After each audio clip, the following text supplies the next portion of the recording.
If you run a SaaS business, you're likely constantly looking for new ways to increase your MRR. And while it's hundreds of ways of doing that, there's really three main buckets. All of them can be broken down into. So today we'll touch on the three buckets for growing SaaS monthly recurring revenue, strategies that they involve, and then we'll go through some of the more important KPIs to focus on while you employ those strategies.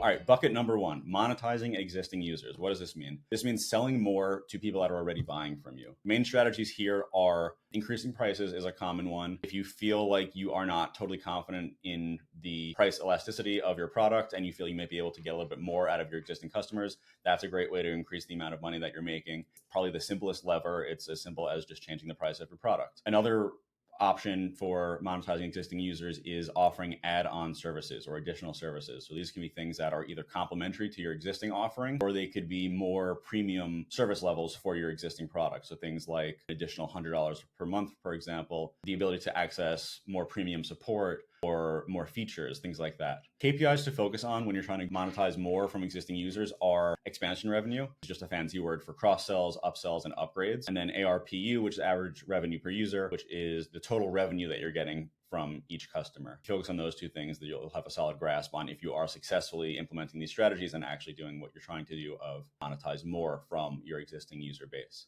All right, bucket number two is retaining existing customers. So this is not necessarily adding anything new to your product. It's just getting the people that are paying you to pay you for a longer period of time. And the strategies for this are mostly product based. It's improving the product. Another way of doing it is increasing the minimum service length with discounts. You sign a yearly contract, you get 20% off. That works especially well if you find that most people are churning at month 9, for example. Now you're getting them a little bit longer. And another way is just offering better support. Not better support at, a cost like we're in the previous bucket, but better support just to keep people more feeling happy with their product or service. KPIs to focus on here are customer lifetime value. So how much money you're actually making in profit from your average customer, which is similar to the last bucket, and your churn rate, which is, the rate of customers canceling their subscription each either month or year or whatever period that you define. If you focus specifically on churn rate, you'll see without any changes to pricing or things like that, you'll have the most clear idea of have we done a good job of making our product more important to our customers and value providing. And that's a great way to increase your MRR.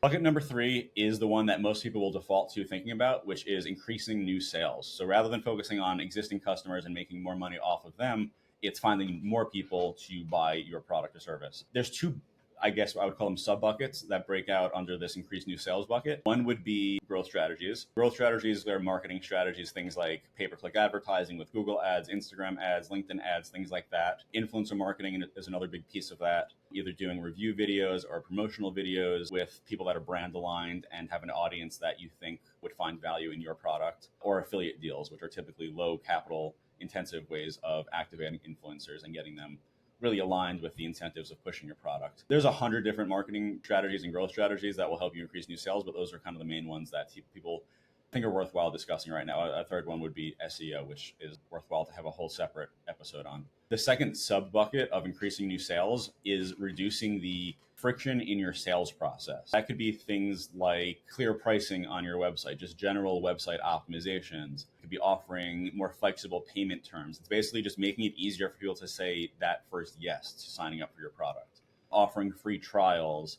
Along the same lines as the last one, influencer walkthrough or review videos, with the goal not being acquisition of new people, but the goal being giving people more content to consume before they make their decision, which is especially important if your product is more expensive. KPIs to focus when it comes to increasing new sales are largely the marketing SaaS KPIs. That can be measured in a number of ways. It could be conversions on your website, or simply we can boil them down to either marketing qualified leads or sales qualified leads, form submissions, anything like that. Essentially what you're trying to track here is how many people have expressed interest via the marketing channels that I've done. And we'll do a ton of more content on that. But that's going to wrap it up. Those are the 3 main ways to increase MRR for your SaaS business. It's focusing on further monetization of existing customers. It's increasing existing client retention, just keeping customers longer, and it's increasing new sales. So if you're looking for help with any of these things, reach out to our agency. We do this all the time. We can help create a custom plan for your SaaS business. If you found this episode helpful, please make sure to leave a comment. We love engaging with all of it. And on that note, we'll catch you on the next one.